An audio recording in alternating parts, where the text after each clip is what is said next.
Waktu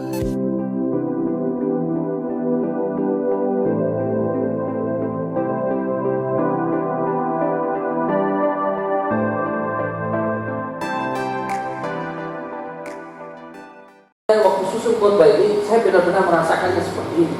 Saya dan saudara waktu kita terima keselamatan, waktu kita lahir atau latar belakang kehidupan kita, apapun dalam diri kita, saudara dan saya itu mewarisi kasih Bapa itu dalam diri kita. Amin. Amin. Jadi dalam pikiran saya berarti tidak ada orang yang jahat. Terus kenapa harus ada orang yang jahat? Karena mereka tidak memiliki kasih dalam hidup. Kalau orang yang memiliki kasih, pasti hidupnya luar biasa. Kita lihat yang keempat, apa yang Rasul Paulus ajar tentang kasih. Roma pasal 12 ayat 15 sampai dengan 16.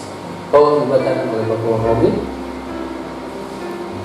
Roma 12 ayat 15. Bersukacitalah dengan orang yang bersukacita, dan menangislah dengan orang yang menangis.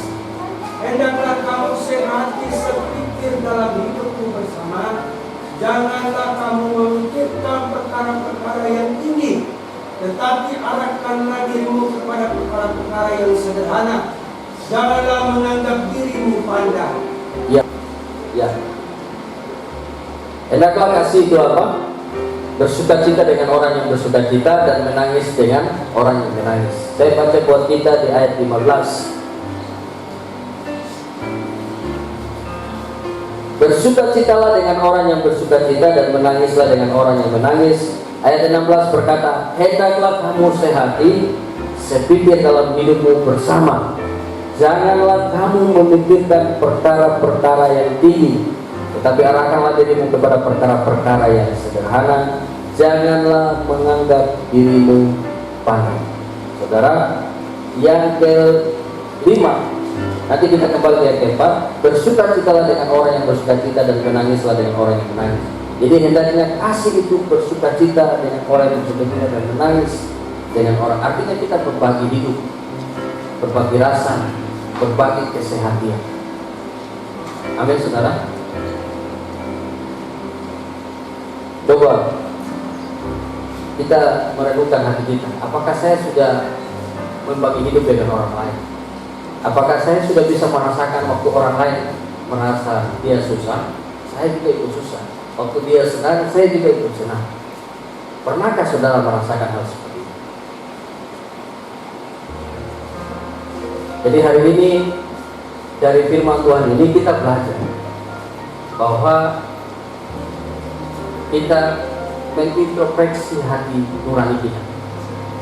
Waktu orang mengalami sesuatu, tidak harus orang ini berbicara, kita sudah merasakan bahwa dia ini perlu sesuatu. Bahwa dia ini, waktu dia belum ngomong, waktu dia belum cerita sesuatu, waktu kita lihat raut mukanya, kita sudah bisa merasakan bahwa ternyata dia ini ada sesuatu yang dia perlu. Ada sesuatu yang dia perlu.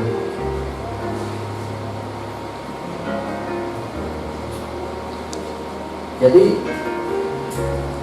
tapi apakah dalam diri kita, kita tidak pernah merasakan apa-apa? Dan hari ini ujian itu datang dalam hati. Semakin hari tekanan semakin naik. Semakin hari ya masalah boleh datang. Bapak Ibu, dengan COVID ini saja orang banyak menutup diri. Orang banyak takut tentang situasi, tentang keadaan yang terjadi.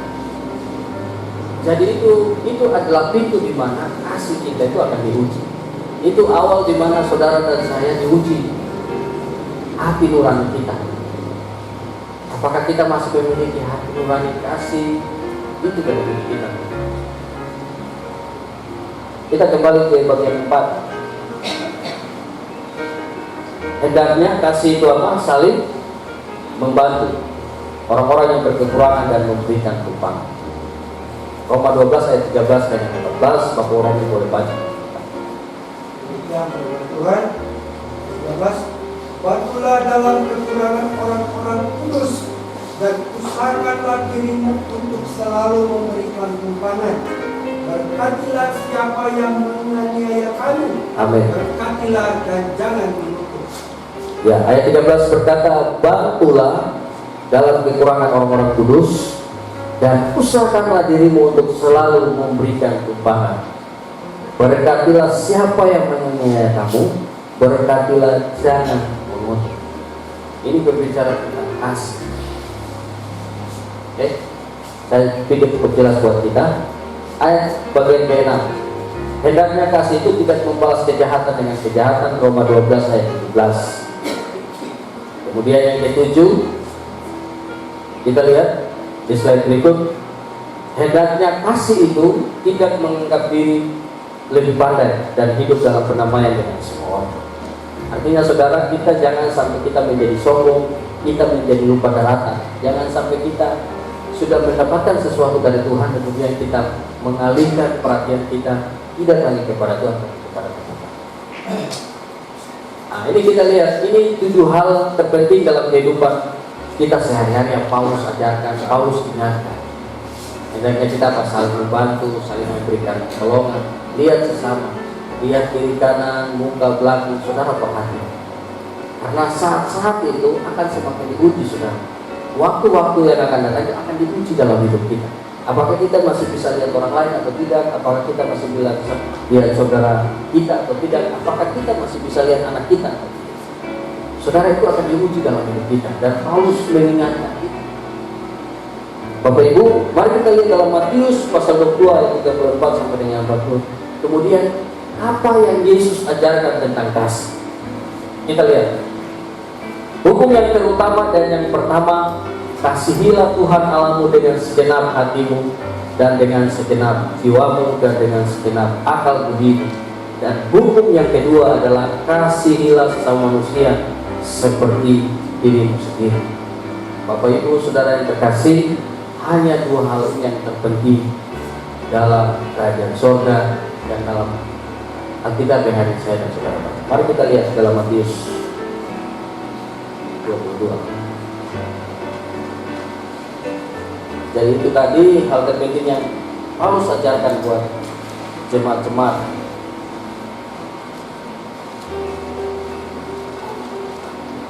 Matius 22 ayat yang ke-34, saya bacanya buat kita.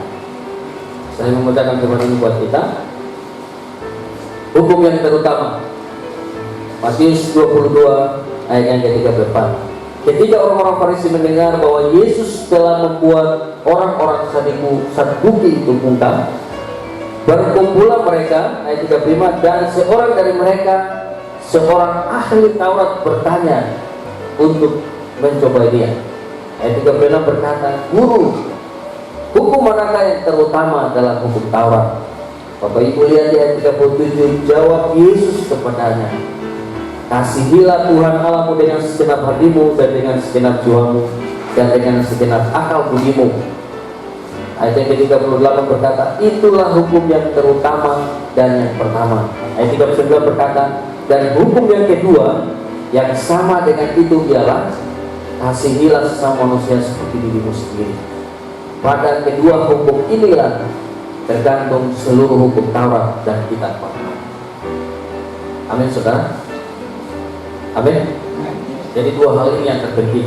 Saudara lihat di ayat yang ke-40 bilang, pada kedua hukum ini tergantung seluruh hukum Taurat dan kitab para nabi. Artinya hukum Taurat dan kitab-kitab yang ditulis oleh para nabi, hanya 2 ini yang terpenting. Yang pertama itu apa, saudara? Kasihilah Tuhan Allahmu dengan segenap hatimu dan dengan segenap jiwamu dan dengan segenap akal budi. Amin. Pertanyaannya di slide berikut, kenapa kita harus mengasihi Tuhan dengan segenap hati, jiwa, dan akal budi? Karena nilai kita terletak pada Tuhan. Tanpa Tuhan, kita tidak dapat berbuat apa-apa. Artinya bahwa seluruh kehidupan kita saat ini itu Tuhan yang memberikan nilai tambah. Tuhan yang bilang kau bisa lolos, kau tidak bisa lolos. Tuhan yang hanya bisa bilang kau masuk di pintu ini dan kamu masuk di pintu sana. Artinya bahwa seluruh hidup kita ini hanya bergantung sepenuhnya sama Tuhan. Jadi Tuhan bilang, kasihlah Tuhan Allahmu dengan segenap hati, segenap jiwa, dan segenap hati. Dan hukum yang kedua adalah kasihilah sesama manusia seperti apa? Dirimu sendiri. Saudara, kalau kita tarik dia seperti segitiga, ya kan?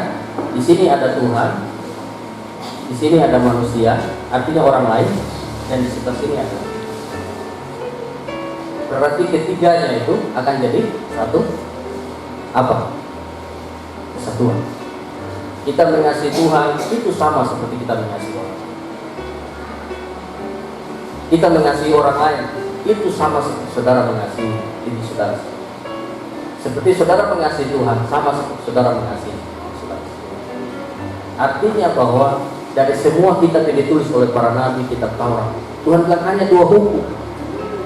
Jadi orang ahli Taurat ini dia mau tanya begini kepada Yesus, dia bilang apa yang paling terutama? Tapi Tuhan harus bilang, kasihlah Tuhan Allahmu dengan segenap hatimu, jiwamu, akal budimu, dan kasihlah sesama manusia seperti dirimu sendiri. Pertanyaannya kenapa? Karena nilai kita terletak pada Tuhan. Artinya tanpa Tuhan kita tidak bisa berbuat apa-apa. Jadi kasih itu